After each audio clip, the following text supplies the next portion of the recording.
You ever had that moment where you realize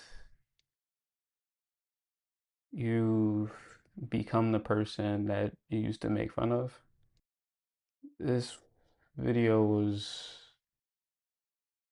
hard for me to talk about because not understanding mental health, not understanding the invisible struggle that people face, it's easy to cast judgment when you don't get it. I didn't get it. And then one day I had to look in the mirror and I realized I was the person who needed help. In this video, I just wanted to take you through that realization, the embarrassment, the fear, and the acceptance of finally understanding what it means to have ADHD. So this is kind of a tough video for me to make. And the reason why is just to preface this, a lot of the vocabulary that I will use in this video is probably not the most politically correct vocabulary or in for lack of better words, harmful vocabulary, right? So leading up to me getting diagnosed with ADHD, I have been doing therapy for about 4 years. And prior to that, prior to me actually getting therapy, it was just regular life. Always feeling slightly different than the next person, slightly behind, even though I felt like I was smart. But there were certain things that friends and I would like joke about, and it's like, oh, Kareem, he can't multitask. He got autism. Something's wrong with him. And, we just make little jokes like that, and it was nothing to it, right? Now, like I said, got therapy. I was thinking about that. I was thinking about like those conversations or jokes that we would make, and it's just like, hmm, I wonder if that may be true. And I was talking to my therapist about it, and it's just like, look, we've been talking for the last 4 years or so, and it honestly feels like I have tools to help me figure out how to go about my day to day. Be conscious and mindful of the thoughts that are in my head. But there's certain things that it just feels like I just simply can't do. Like when I'm in work meetings, it things are just going over my head. I'm having deep conversations with my girlfriend at the time. She's now my fiance, but having deep conversations with her, serious conversations, and it's just like she's telling me something, and in my head, I'm connecting it to something completely unserious and funny, and I'm over there like trying to not crack a smile while she's telling me something that's and like with tears in her eyes. And there's like all like these little things, and it's just like, bro, something's not right. Like something is really not right. And again, at that time, it was just like autism, right? But I spoke to my therapist about it, and it's just like, I'm not trying to make fun of anybody. I'm not trying to make jokes or anything. You know, I really am just explaining it like how I understood it. And at that point, we started getting the ball rolling. It was like, all right, this is where you need to go. This is how you get tested. And while I was getting tested, it more or less was just, I at that point was just hoping that I had ADHD. that's what I end up getting tested for. And I'm just like, it would make so much sense if I have it. And lo and behold, I do have it. Now, what I have is what people used to refer to as ADD, but now it's, ADHD PI, which means predominantly inattentive. So everything just started becoming very clear for me. Like, what predominantly inattentive means, long story short, because I don't have a Wikipedia page up right now, but I just don't pay attention, right? Things go in one ear, not the other. I have other symptoms of ADHD, but that was like the main thing that really stuck with me. Um, because like now it's starting to make sense why I don't pay attention to meetings and so on and so forth. But as time went on, my diagnosis was mild ADHD, and I don't know if it's the prescription or the recommendation of the psychiatrist was that, continue doing therapy, continue using the tools that I already had. But I want to say within a year and a half, almost 2 years, after getting diagnosed, like I started noticing that I was like crumbling. All of the systems, all of the tools, all of the coping mechanisms, all the masking that I was doing was just not working anymore. Like there was so many different new things going on in my life. I had just got a house, I had just got engaged, or planning the wedding, we're learning how to do real estate investing. All of like these different things are just happening all at the same time, and it's just like I got to be on top of my game. I got to make sure all this stuff works. Like I can't mess up, right? That's all I'm telling myself. I can't mess up. And at this point, I have kind of, I'm not gonna say weaned myself off, but I would stop getting uh personal therapy at this point, and I was no longer seeing my therapist. And so, I was still trying to use the tools. I felt like I was in a really good place. I was a lot better than, before I moved and lived on my own. But I was now getting to a point where succeeding meant a lot more to me, for a lack of better words. Like, I really wanted to do better, you know, interviewing. Like, I suck at interviewing, and I could not understand why. There was like so many different things, and I ended up reaching out to my therapist again after not talking to her for a while, and I was just like, "Hey, look, I am nervous to ask this, but I have a friend with ADHD, and he's mentioning, I should get meds." And I'm like, "Nah, I don't want to do that." I'm reaching out to my therapist, and then like, "Do you think I should?"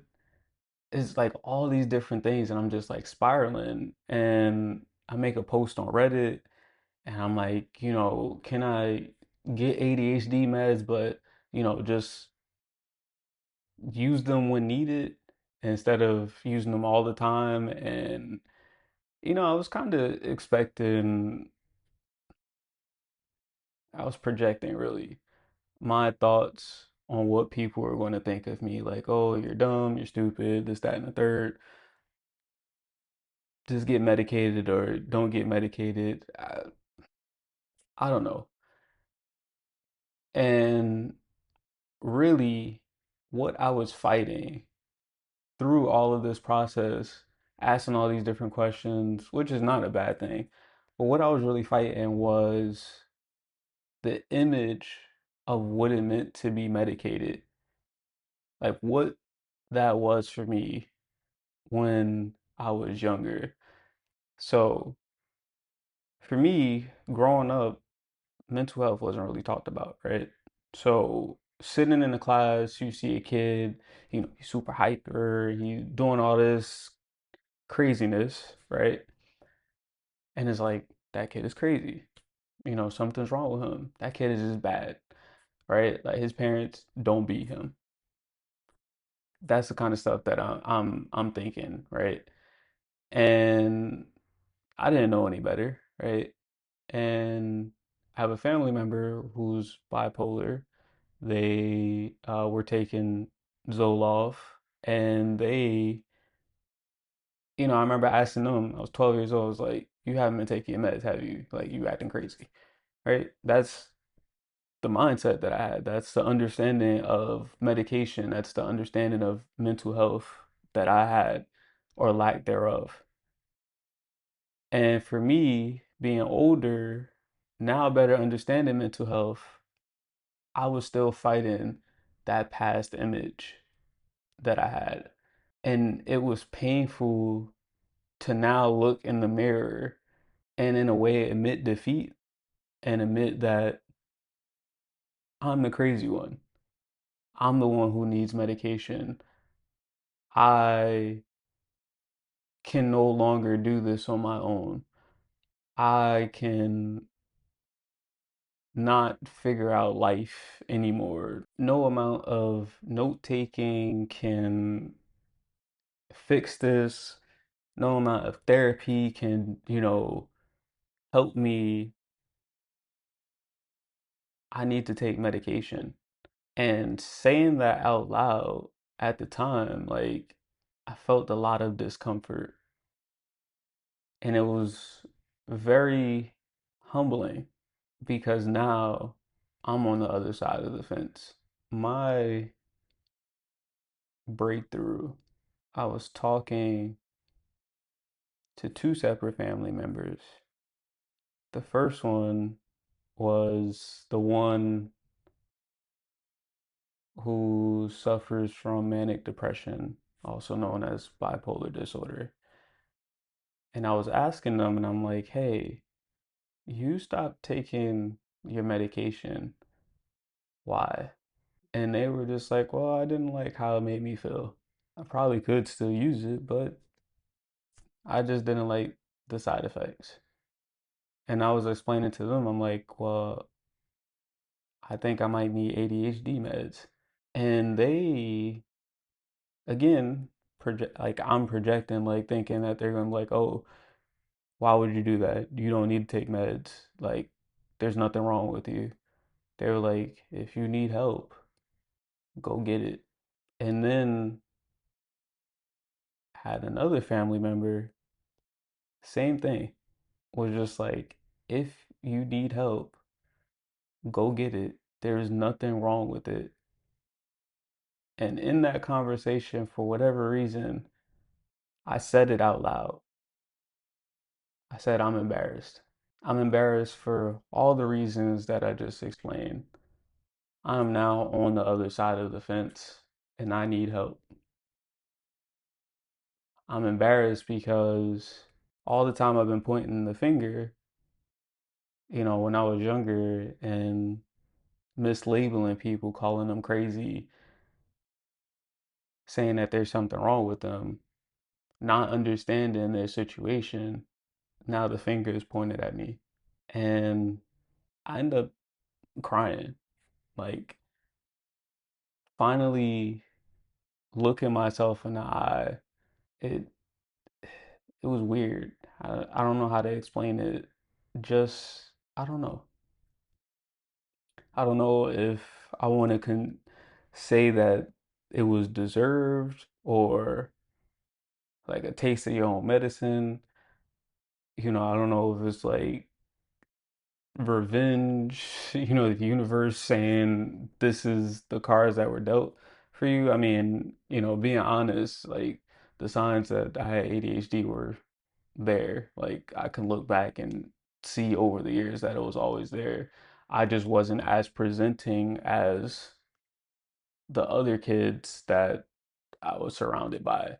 I was always gifted and honor roll and straight A, and you know, I was different but the same. And because of that, like I felt like I was better. I don't feel that way now. And I'm telling this story not to get, rewards or accolades like, "Oh, Kareem, you grew," or whatever, but it is more so like you you need to face yourself at the end of the day. You I think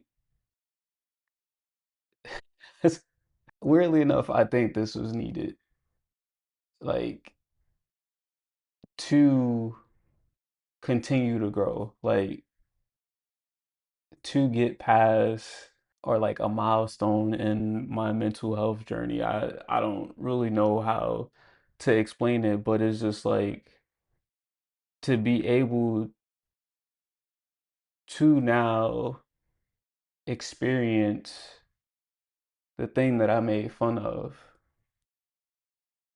and not experience it, watching a close family member go through it, but like for it to be me, like I don't know, I feel like I would never truly understand what it's like to be bullied on that, to truly understand how hurtful and painful the words that I said to people on that. Like it's a real thing, and I don't know. I don't necessarily have all the words besides, you know, I'm I'm sorry. Like, I don't know. It I think the point that I'm trying to make is we hurt and hate the things that we fear the most. And in order to get true understanding, sometimes you really just need to experience that thing that you fear the most. And I feared being labeled as someone who has mental health issues. Looking back, I think I really needed this lesson because it forced me to face the parts of myself I used to judge in others. The truth is, we fear things we don't understand, and sometimes the only way to truly understand it is to live it. If you've ever felt ashamed or like ashamed for needing help or embarrassed to say like I can't do this, I can't do this alone, like I need help, you're not weak. You are never weak to ask for help. You are actually very strong. A lot of people suffer in silence because of pride, because of ego, because of they feel like they should be able to do a thing without asking for help. None of that is true. You're human. We all need help. We all need to be able to feel safe to ask for help. And unfortunately, a lot of times, either like in my case, you have this preconceived notion or bias towards a certain group of people that until you are put in that situation, until you live it yourself, it's hard for you to have empathy. It's hard for you to understand the struggle that they're dealing with. It's, I just want to say, if you made it this far in the video, thank you for listening to my story.